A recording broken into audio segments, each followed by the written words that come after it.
Hey friends, it's Ryan from Red Panda Recording. I'm sitting here with Anthony Rocky Gallo. We are in the control room of his studio in Brooklyn, Virtue and Vice Studios. Rocky, thanks for having us over for a little studio hang. Great to have you, man. All right.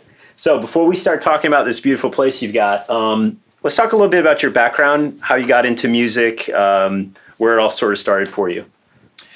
I'd probably say, was very interested in music. My mom always had it going. My father always had it kind of playing in the house. And then it was pretty much a friend of my brother's brought over Pearl Jam 10. Yeah. As classic as it is.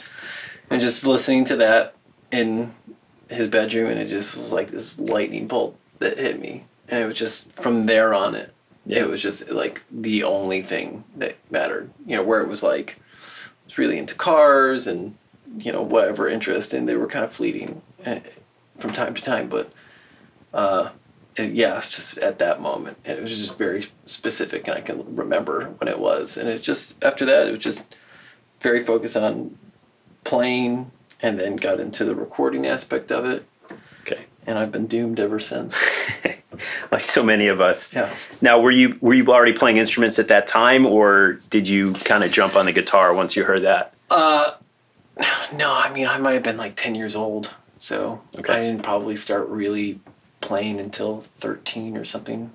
But, was in school you do the orchestra and the band, but then, moved to more of the, like, rock world. I remember for myself, 15. Around that age, around that time, there was one summer that I had a paper route, and I used to walk around with a Walkman, which somebody go ahead and Google what that is. And it was Pearl Jam 10 and Nirvana Nevermind. Yep. And that whole summer got me through that paper route through early mornings, and kind of the batteries die and it starts going slower and slower. Yeah. But that's interesting. It's kind of interesting. I think about that a lot, is that we had more of a relationship with the physical media. Yep. And in a way, people our age, or maybe within 10 years of us, sort of the last generation to have that. And now, we don't have that relationship, or a lot of younger people coming up don't have that physical relationship. Do you think that's changed the way people approach making music? I don't know. It's definitely was what got me into this career path, because, I'd open up 10 or Versus or, a SCP record, and you just are looking around and you see Brendan O'Brien, producer, engineer. I'm like, I don't know. He's on all these records I like. I don't know what that is even yet, but like, that's what I want to do. Yeah. And, fast forward 15 years later, it's just like that. That was it, and because of that, it actually came about. Right. But, having that physical thing that you can actually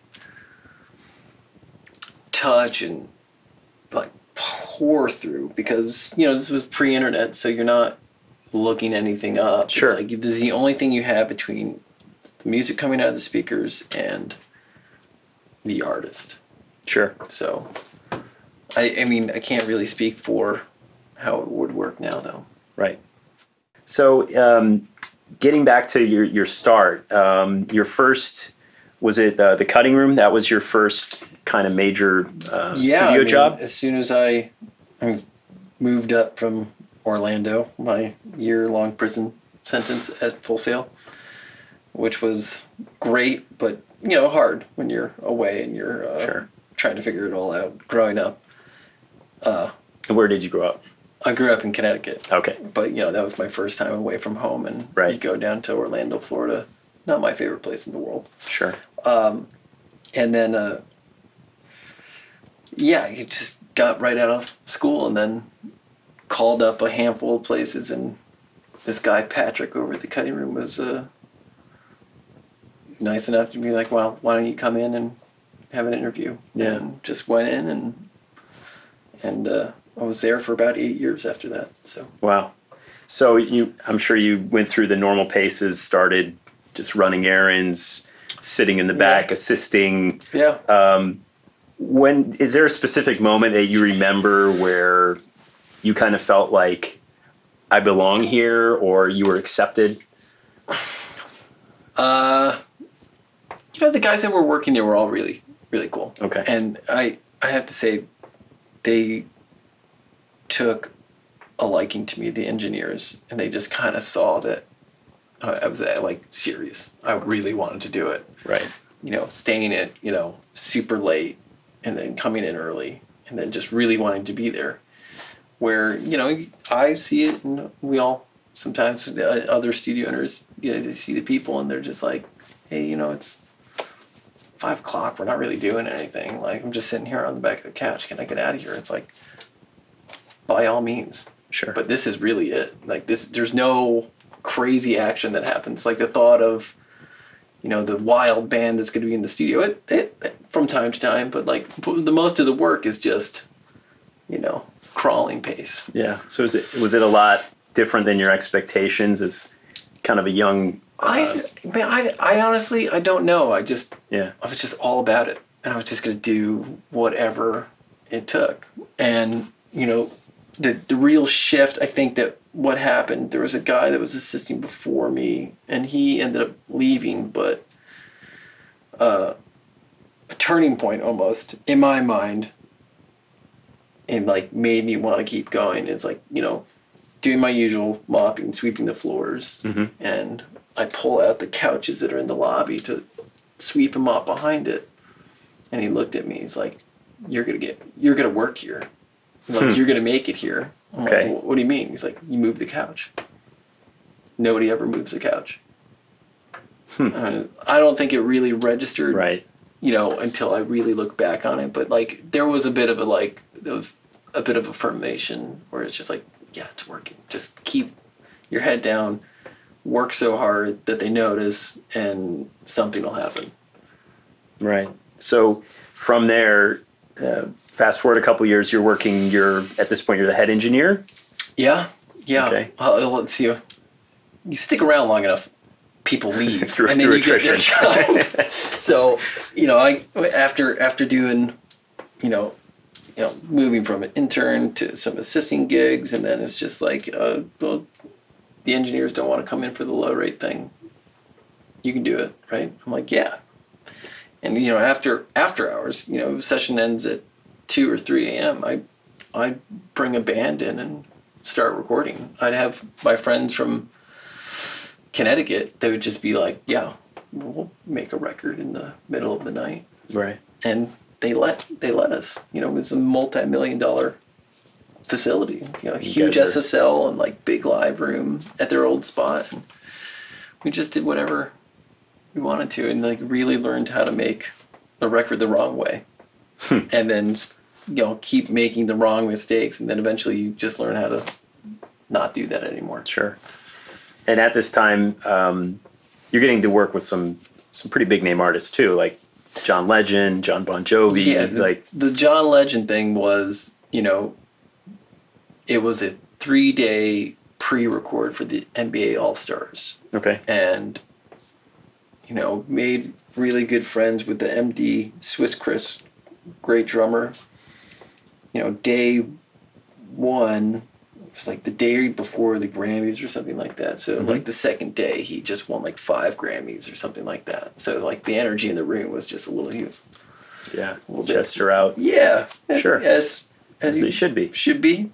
But yeah, it was definitely like going in. It was just like, this guy, John Legend, has a great record out, to 5-time winning, Grammy winning artist, and I've just got plopped into this engineering gig because nobody else wanted to do it.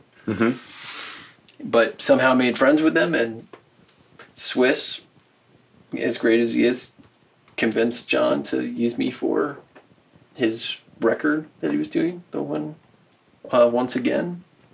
Sold a couple copies, I think. Yeah. And 1 or 2. That would probably be, one of my first engineering gigs. Like, to go from like pickup sessions to, full blown major leagues. And it was kind of nuts. It was one of those, like, you have to be able to show up when the gig arises, but Well, you got to be able Bit to of deliver luck. in those moments, right? Yeah. They say, Bit of luck. Should I have gotten the gig?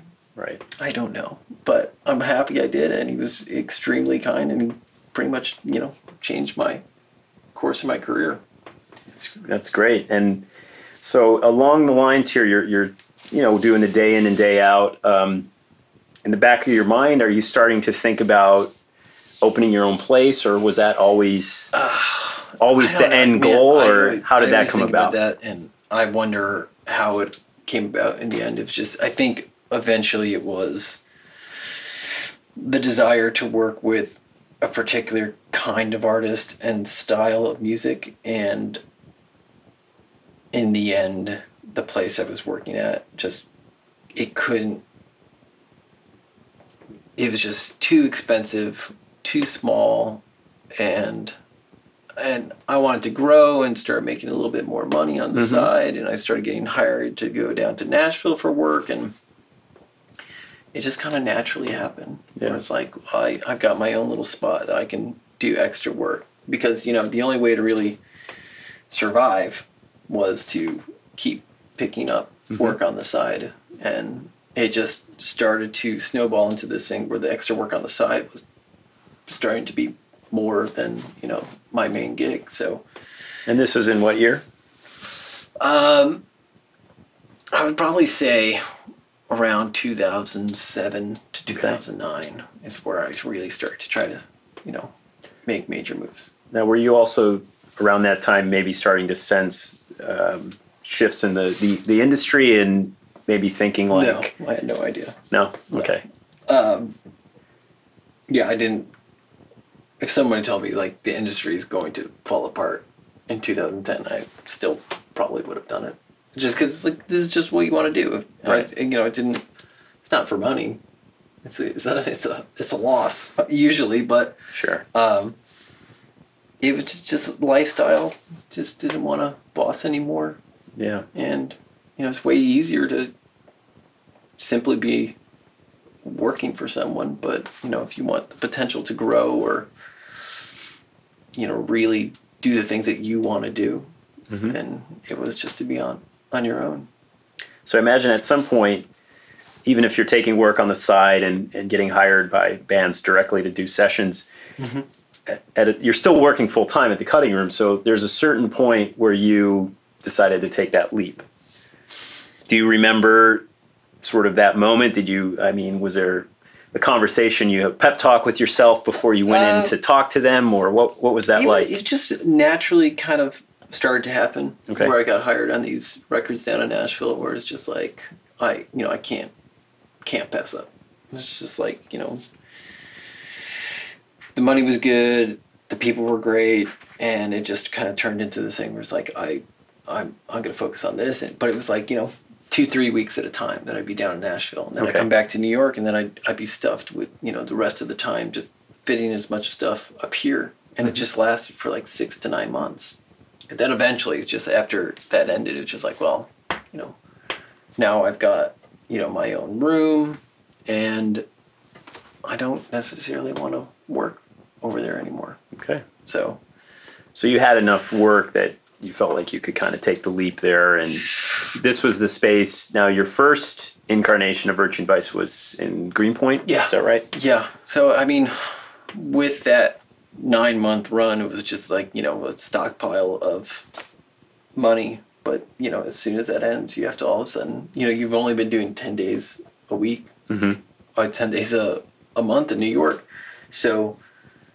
to all of a sudden fill up 30 days was didn't happen. So that money slowly trickled off, and but then at that point I bought the broadcast Neve that I had, and it was definitely a bit of a flag up. I was like, ooh, this guy might be serious.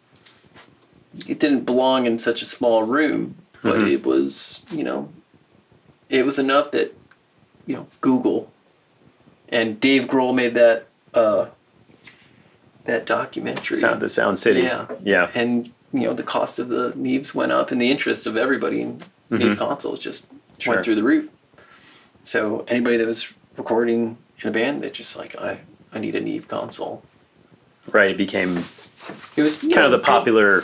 good timing, but Yeah. you know, it definitely helped a little bit. It's not going to say I'm definitely not going to say it hurt me at all, but it was just a wise investment at luckily the right time, and it definitely helped with the transition from you know, working for somebody to just being completely out on my own, and Sure. just started kind of building up as much equipment. If I did a record, you know, I spent it on gear. It was made 1,000, spent 2-3 on gear, Yeah. and then just tried to pay it off in credit card debt, and just really just started collecting as much stuff as possible. Yeah. That seems to be a frequent sort of thing we find, you know, guys in studios, and you know, they like we're sitting here with this nice three racks of things, and I mean, now when you look at these, can you remember sort of that session, absolutely. that session paid for that, and that session paid for it that? was always like this very close connection of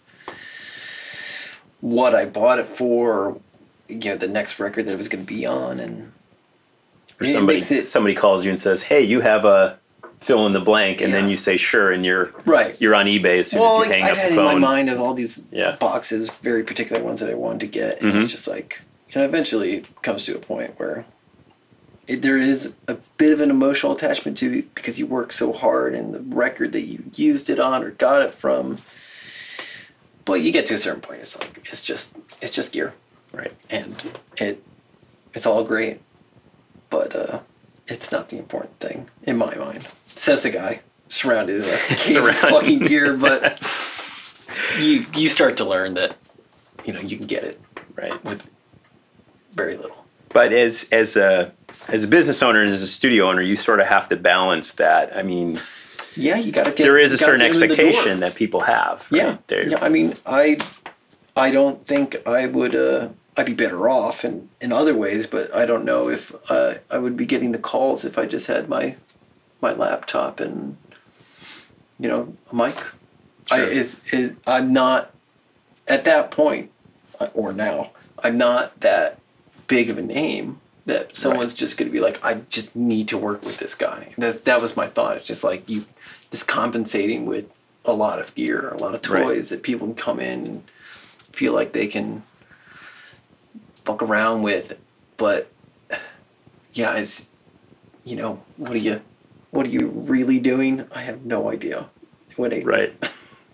Well, I think as you know, the internet age it's not narrowed the gap, but I feel like the sort of average musician who comes in to maybe record in your studio, they probably have a lot more sense of these things than used to be the case. I mean, like, you know, you're thinking about, you hear stories from, you know, the late 90s when, you know, studios, they were using Pultex as doorstops because, you know, they just weren't the thing anymore. And now I feel like even sort of casual people, and, you know, I put myself in that category, I've spent a lot of time learning about things that I've never used and may or may not ever use, you know, but that seems to be, and I always wonder sometimes as a studio owner, if that's sort of a challenge where almost like you had that sort of gear slut mentality, if you have to sort of have a filter for that or be one step ahead of that.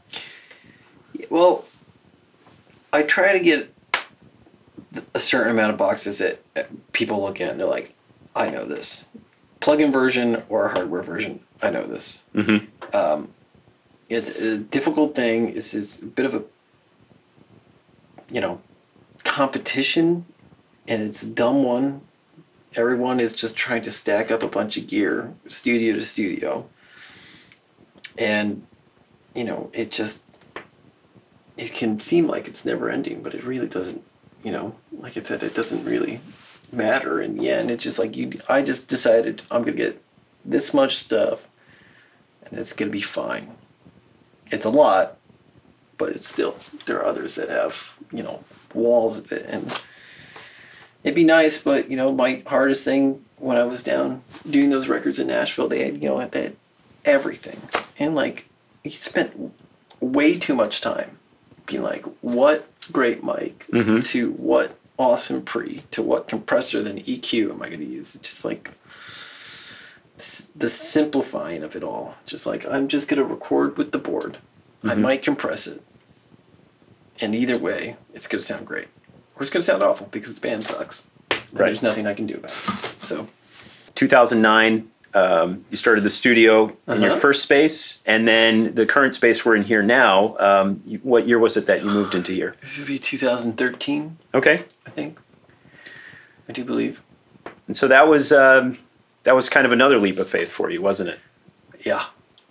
And you don't really and that's another one, like, looking back, you're just like, what were we thinking? And if all went wrong, that would be, I was just thinking it today, because we were about to build out another set of production rooms, and just having that same feeling, like, what are you doing? Right. But you just do it and work your butt off, and then hopefully you come out on the other side, and 5.5 years later, I was doing my first sessions in here without the doors on. I think I may have come through around that time. We had a studio party before it was done. It was just like no windows. It's just drywall just still on the floor. Sure. And it just kind of worked out, but a lot easily could have gone bad. Easily. Yeah. Obviously, you have to take the risk to get the bigger reward, but it, looking back on it, it's just like terrifying times. Just so much money out on stuff like drywall that we'll never get back.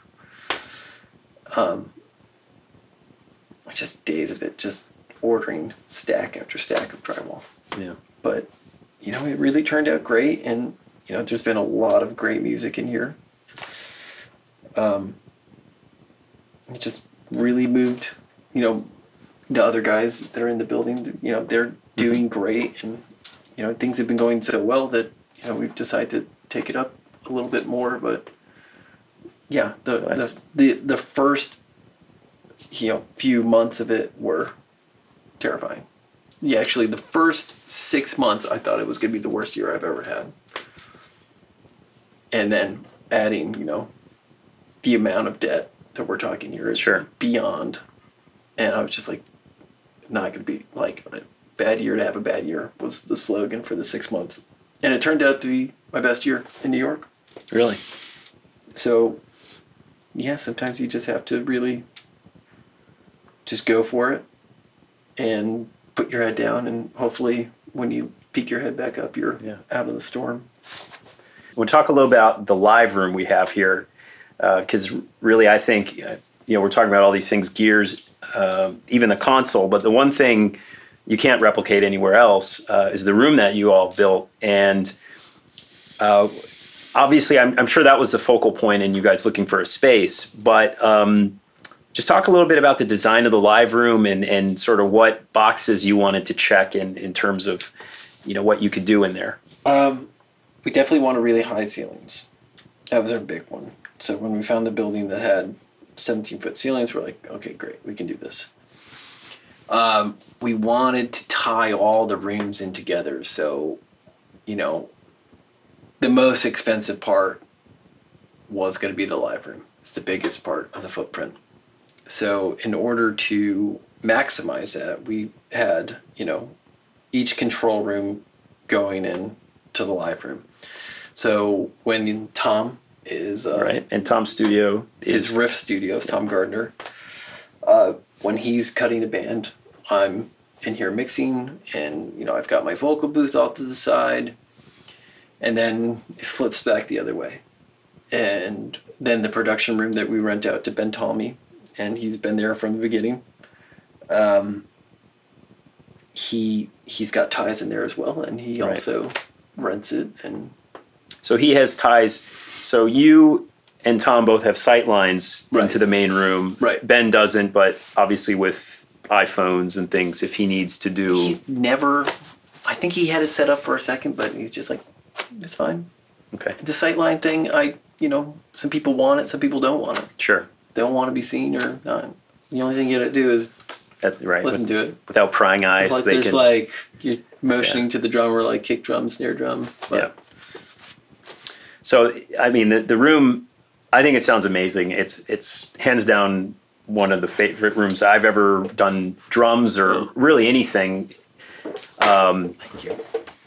But so I have to imagine, because I feel like your room has started to have its own identity, and what I mean is I see it a lot now. People shooting videos in here. I like to do it for videos. Advil commercial.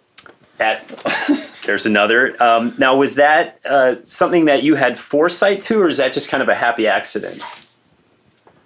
Once again, I don't think there's so much planning going on, but how it really came about is just part luck. But I mean, I knew I wanted that kind of look, just a very classic, Avatar looking thing. Right. How the corner worked out, where it kind of goes up like that. That was just like, what are we gonna do here? And I'll just put them sideways.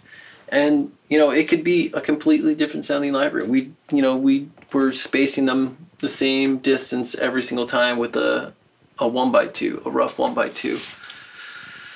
And it would be a way deader room if it was a 4x. Whatever. Did you do that with trial and error, or is that just from previous experience? Just like, I think this looks good. Let's just put it up like this. It all is just theory until you do it and see how it sounds. Yeah. You can design a room. A great designer's could design a room. It's going to probably sound great right out of the gate, but you're more likely going to have to tweak it as you go on. Yeah. I definitely, I mean, maybe we've all had this experience. I've been in quote unquote well-designed rooms, and I've found them pretty bad, very clinical, and I guess on paper they're correct, but there's something, I mean, going back to what you were talking about earlier, I mean, a lot of us, our origins was playing music in a room together, playing in bands, like the feeling of, and if I'm playing and I hear a drum or a guitar and it's just getting absorbed by the wall, it's a strange feeling. It's a little claustrophobic, I guess. I've definitely, worked in a lot of those Manhattan rooms, and it's got the Guilford and Maine fabric that's, $40 a yard or whatever it is, and it's supposed to be right, but it's up. It sounds like the room. But, certain kind of client want that very clean-cut look. I wanted to get away from that as far as possible, because I've just, stuck 100 hours a week in those kinds of rooms, and it's sterile, and it's just like, man, this is just boring. I don't want that kind of place. It's like you come in here, it's not your typical room. Yeah. Could be somebody's bedroom, almost, but there's a couple consoles sitting in here. I hated that kind of feeling where it's just like you come in, there's a bit of a vibe to it that's just, it's an extension of my, obsessions of certain things, and just getting away from the static kind of studio. It's like, this is definitely a studio. What makes it, a studio is just like what you're doing, I guess, in here these days. But yeah, I just definitely didn't want that. So you almost thing. Like you had a vision of, you were talking about, you had a vision of who you wanted to work with. Yeah. The kind of records you want to make. And so it sounds like you really, in thinking about both studios that you've built out, creating a certain vibe that, for you and for the people that are coming in here, like, to help foster that. I mean, to be honest, it probably was more for me in the beginning, because it was like, I'm the one that's in here. Sure. 90 days in a row. Like, I don't want this same thing. Like, if I had to go in that just typical environment, I don't think I was going to do it anymore. I was just so bored.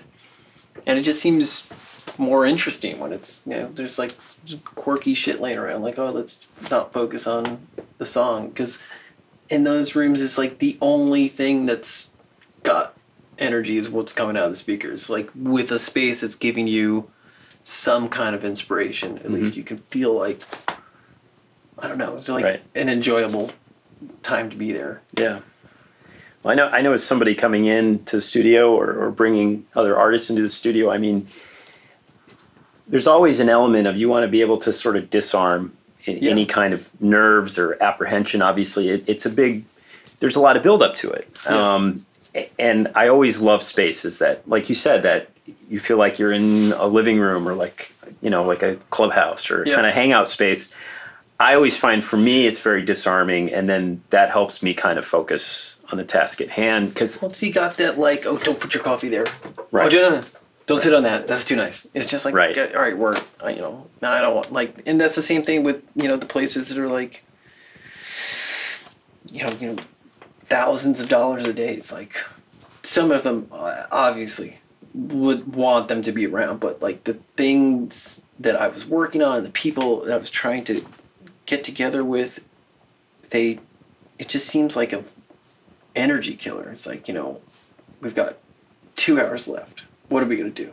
Because it's just so much extra pressure on the client where, I purposely make it to this price point that people can be like, hey, well, maybe we just book another day. Yeah. Rather than like, let's cut the whole record in a day and mix it. So is that in part of setting your structure, your rate structure? You're thinking about that, and maybe you don't want to exclude some of those bands or those projects that you were saying that you would want to work with. Yeah, I mean, these days it's like everyone's going to be concerned about rates. Mm-hmm. But if you're pricing yourself, in $19.99 budgets, you're not going to be working much. Right. Good luck. Yeah. But yeah, it's to be comfortable, so you can just really come in and just focus on the bigger goal is just good sounding, great music. If it's going to be just like we have to, and some people still are. I'm not saying I'm the cheapest in town or the most expensive. It's just I just like it to be one of the things that people say, like, wow, you're actually really affordable. Yeah, like that's on purpose. I would like to charge more money. I would like to make more and feel more comfortable and stuff like that. But sure, it's on purpose. Is to try to get people in that are gonna get priced out. Mm-hmm. If you throw out a higher number, that band that I really want to work for might not be able to book me. And that's what's the whole point of doing it. Making money, long gone. It's about working on great music. And I know with whatever one, I was probably in my prime creative music years. Mm-hmm. You're young and in your early 20s, and you don't have necessarily a ton of extra cash laying around. So, the band of four that is trying to make their first or second record might not have, $40,000 budget anymore. It's much smaller.